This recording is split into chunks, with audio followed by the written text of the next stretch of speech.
तोहरे इंतजार में अटकल हमर परान बा, मर के भी धड़कत रही करेजा। आज मोहब्बत के इम्तिहान बा।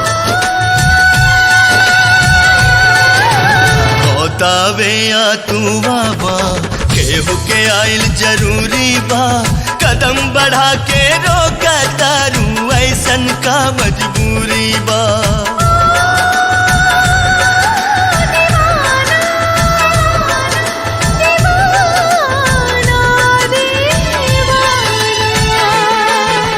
बतावे या तू बाबा केहू के आइल जरूरी बा, कदम बढ़ा के रोका तारू ऐसन का मजबूरी बा। ई दीवाना के समझा जा, आजा दिल के आस पुरा जा, बस आखिर झलक दिखा जा, आजा दिल के प्यास बुझा जा। नाता प्यार तो हर झूठा, इकरार तो हर झूठा, नाता प्यार तो हर झूठा, इकरार तो हर झूठा।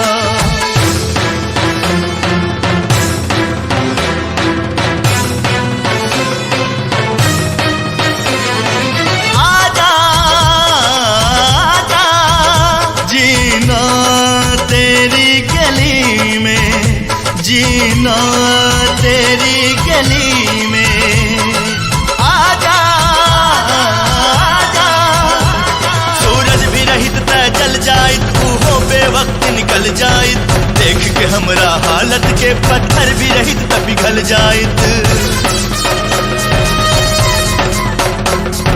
कितनो बोलैनी तोहरा के फिर भी ना अइलू तू, बहे लगल अखियन से हमरा आंसू बन के लहू, आंसू बन के लहू, आंसू बन के लहू।